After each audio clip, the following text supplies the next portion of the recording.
Hi guys! Welcome back to Nutrition TV channel. This is CJ, content maker. At ngayon, magsama-sama tayo muli para sa ating bagong video, which is magluto taog binignin.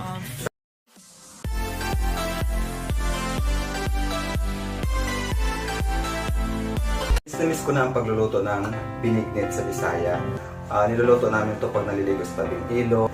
And then, masarap kasi siya.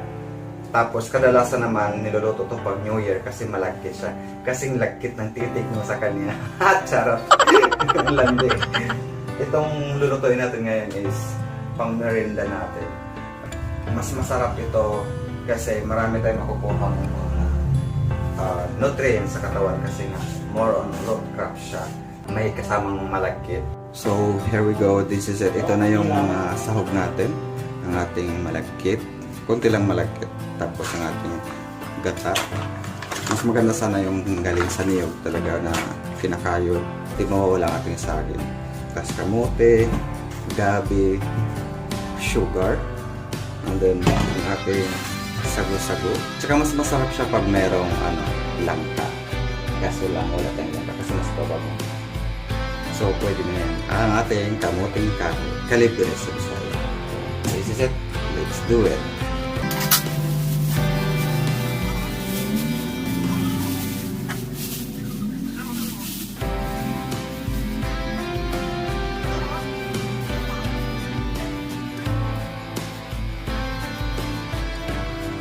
Ilang tatlong pirasong gabi.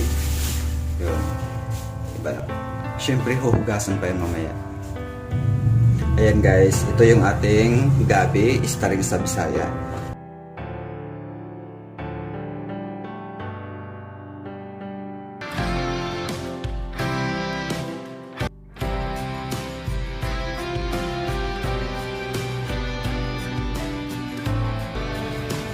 Ergo, ito ang ating kamuting kahoy o kasaba, kalibre sa Bisaya, ang ating saging, naka-slice na. And then,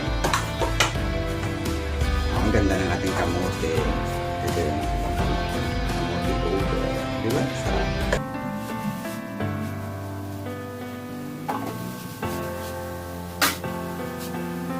Here we go. Start na tayo. Unahin natin ang sugar. Diba? Inisa-isa.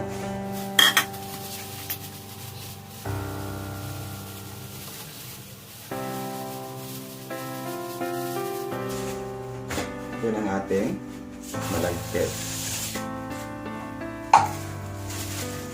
Sagu.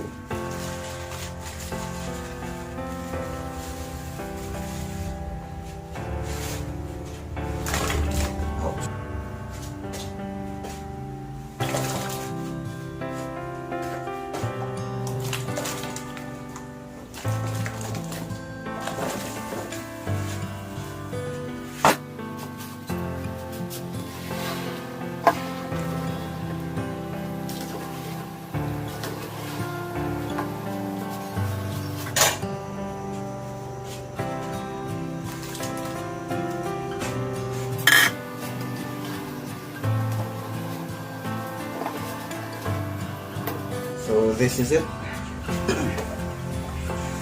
Oh, punong-puno. Fiesta!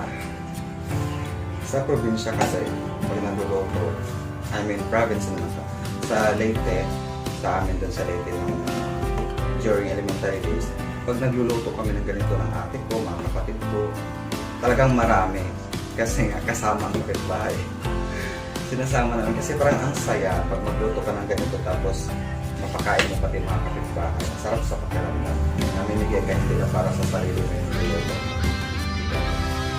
Well, kaya nila, close kami magkakapitbahay doon. Kaya pag may mga ganito, galuto, pag nagululay, maraming sa talaga sa pagkatapos ng friendship sa mga kapitbahay. So, kaya nila, sharing is sharing. So this is it. It's time to pour our gata. Ito na siya. Silapin na natin ang gata. Gatas ng Tigaw.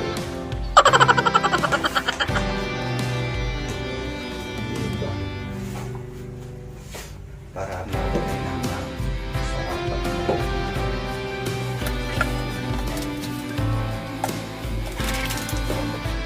dahil marami ito, mamimigay tayo sa ating mga friends na share natin. Ating pinakaang fruit of pinigyan sa Bisaya. So, masarap to pag maligo sa ilog, sa dagat, tapos gata. Diba? Basta panilap, kung makakuha na ng makakaon.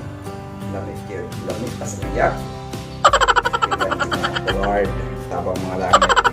Actually, luto na to guys. Yung gata na lang ang ianano ko. Kasi pag yung gata hindi maluto ng maayos, madaling mapamis. Huwag naman yung sobrang luto-luto na magmantika na. Kasi tamis siya. Sandok time. Landi. Sandok time. Sarap.